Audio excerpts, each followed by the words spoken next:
kita semua dalam keadaan sehat dan selalu mendapatkan perlindungan dari Allah Subhanahu wa taala. Baiklah anak-anak ustazah, hari ini kita akan belajar tema yaitu muatan PPKN tentang penerapan nilai-nilai Pancasila dalam kehidupan sehari-hari.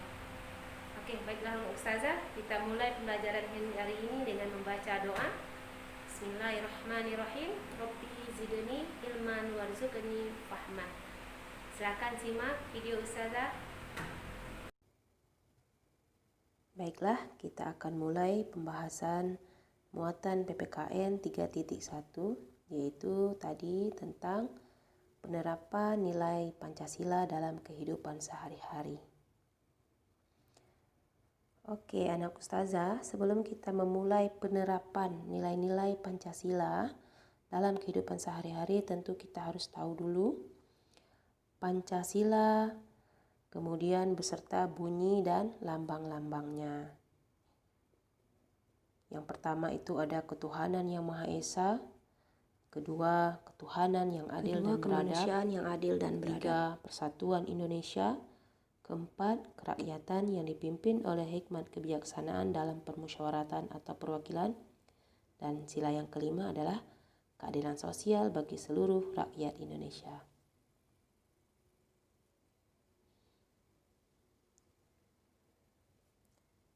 Pancasila merupakan dasar negara Indonesia.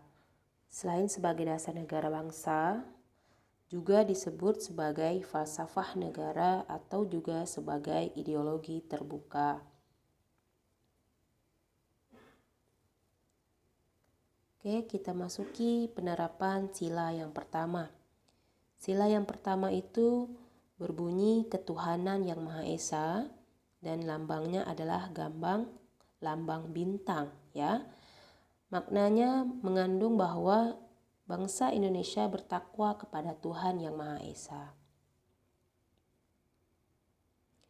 Adapun nilai-nilai yang terkandung yang pertama, bertakwa kepada Tuhan yang Maha Esa. Jadi, apabila kita mengamalkan sila yang pertama, maka kita harus bertakwa kepada Tuhan yang Maha Esa. Yang kedua, kita mensyukuri segala yang ada di alam semesta sebagai anugerah dari Tuhan. Yang ketiga, mengakui kebebasan memeluk agama dan menjalankan ibadah masing-masing. Jadi, kita memahami bahwa setiap orang punya kebebasan untuk memeluk dan menjalankan ibadahnya sesuai agama masing-masing tanpa kita memaksakan kehendak. Dan yang keempat itu menghormati dan saling menjaga kerukunan antar pemeluk agama. Jadi walaupun misalnya kita punya tetangga yang berbeda agama, maka kita tetap menjaga kerukunan sesama.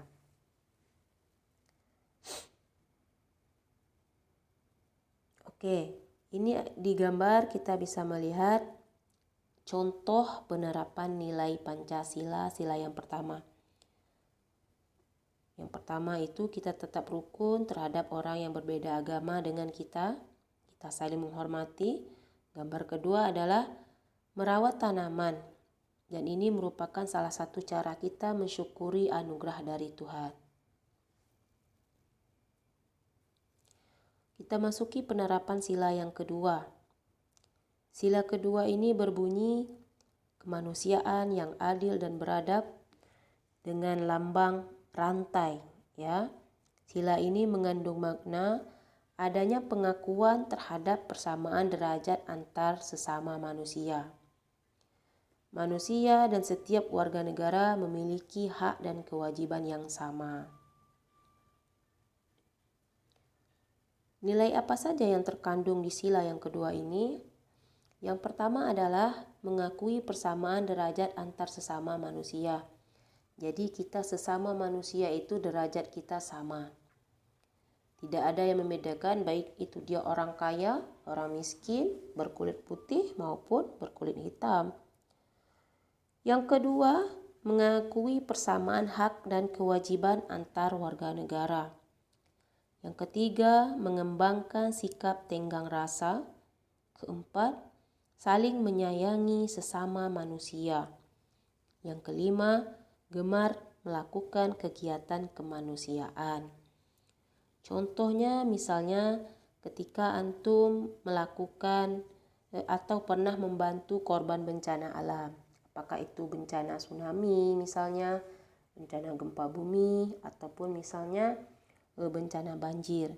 Jadi sikap peduli antum itu sudah masuk atau sudah menerapkan nilai Pancasila yang kedua, ya. Sikapnya, sikap kepedulian antum, sikap tenggang rasanya.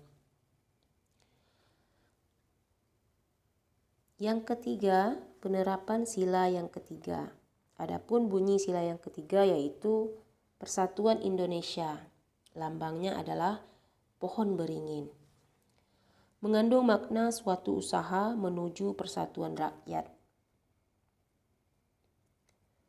Nilai yang terkandung dalam sila ketiga yaitu yang pertama, bekerja sama demi kepentingan bangsa dan negara. Jadi kita harus saling bekerja sama demi kepentingan bangsa dan negara, bukan kepentingan pribadi, ya.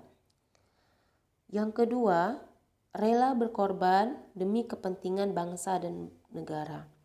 Jadi kita rela berkorban untuk kepentingan bersama, kepentingan bangsa dan kepentingan negara, bukan hanya berkorban untuk kepentingan diri sendiri. Yang ketiga, mengembangkan rasa bangga dan cinta tanah air dan bangsa. Contohnya adalah misalnya dengan cara kita memakai produk-produk dalam negeri, ya. Itu adalah salah satu cara kita mengembangkan rasa bangga dan cinta tanah air. Yang keempat, mengembangkan persatuan Indonesia atas dasar Bhinneka Tunggal Ika. Contoh dalam kehidupan sehari-hari adalah ketika kita melakukan kerjasama dalam suatu kegiatan. Misalnya kalau di kelas adalah ketika antum bekerja sama membersihkan lingkungan sekolah. Kerjasama yang antum lakukan itu sudah masuk atau sudah menerapkan nilai persatuan bangsa, ya, nilai sila yang ketiga.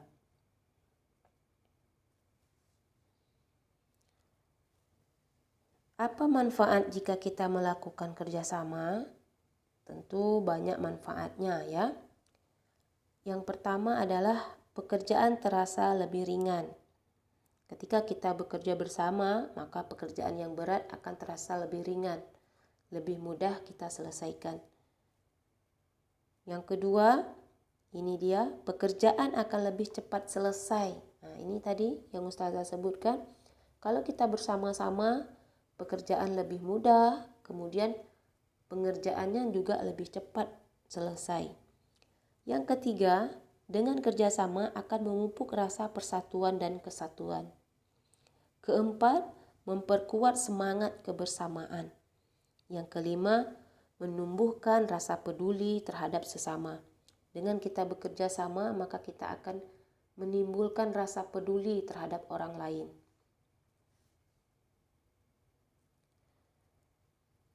Penerapan sila yang keempat. Sila keempat ini lambangnya adalah kepala banteng. Bunyinya yaitu kerakyatan yang dipimpin oleh hikmat kebijaksanaan dalam permusyawaratan perwakilan. Mengandung makna bahwa pemerintahan dari rakyat, oleh rakyat dan untuk rakyat dengan cara musyawarah untuk mencapai mufakat. Musyawarah adalah suatu upaya bersama dengan sikap rendah hati untuk memecahkan persoalan-persoalan guna mengambil keputusan bersama dalam penyelesaian masalah. Jadi, musyawarah itu adalah usaha yang kita lakukan dengan rendah hati. Untuk apa? Untuk menyelesaikan suatu persoalan.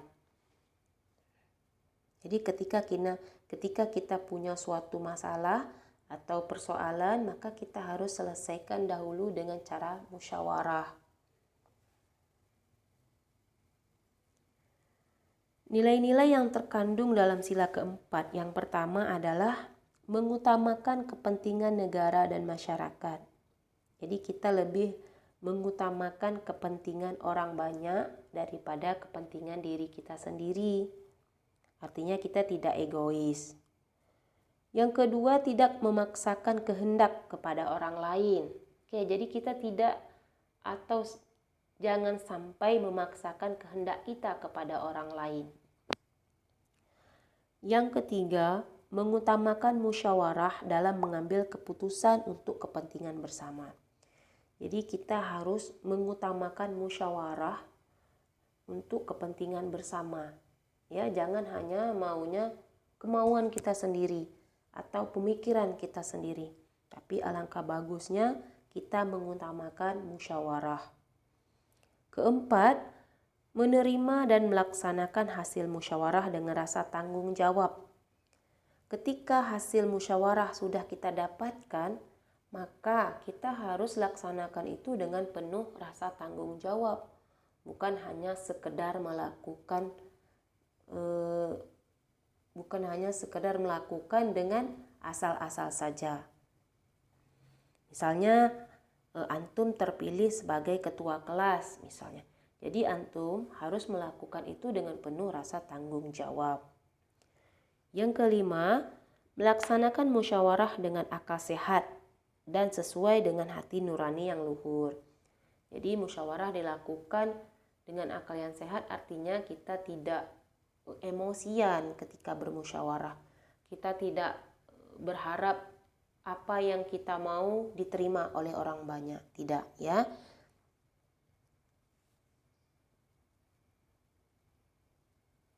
Contoh pengamalan sila keempat Pancasila. Yang pertama, melakukan kegiatan musyawarah untuk menentukan jadwal ronda lingkungan.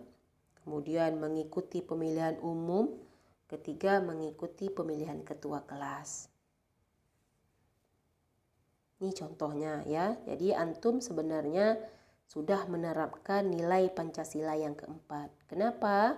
Karena antum pasti pernah ikut melakukan atau mengikuti pemilihan ketua kelas. Yang terakhir yaitu penerapan sila yang kelima. Keadilan sosial bagi seluruh rakyat Indonesia. Lambangnya adalah padi, ya.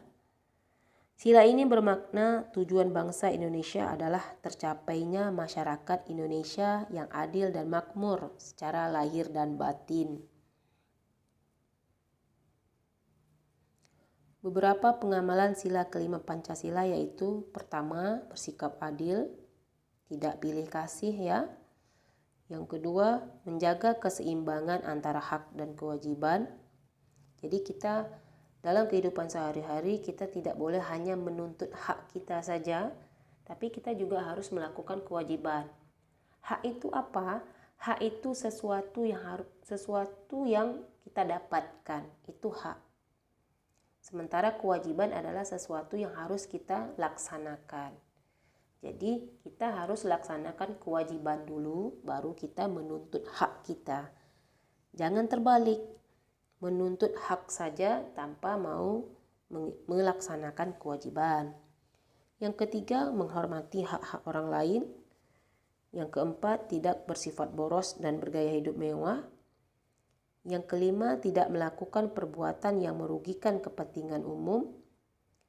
Yang keenam, suka memberi pertolongan kepada orang lain. Dan yang ketujuh, menghargai hasil karya orang lain. Oke anak ustazah, demikian pembahasan penerapan nilai-nilai Pancasila dalam kehidupan sehari-hari. Ustazah yakin beberapa kasus antum sudah menerapkan nilai-nilai Pancasila ini. Dan ustazah sangat berharap antum tetap menerapkan nilai-nilai Pancasila dalam kehidupan sehari-hari.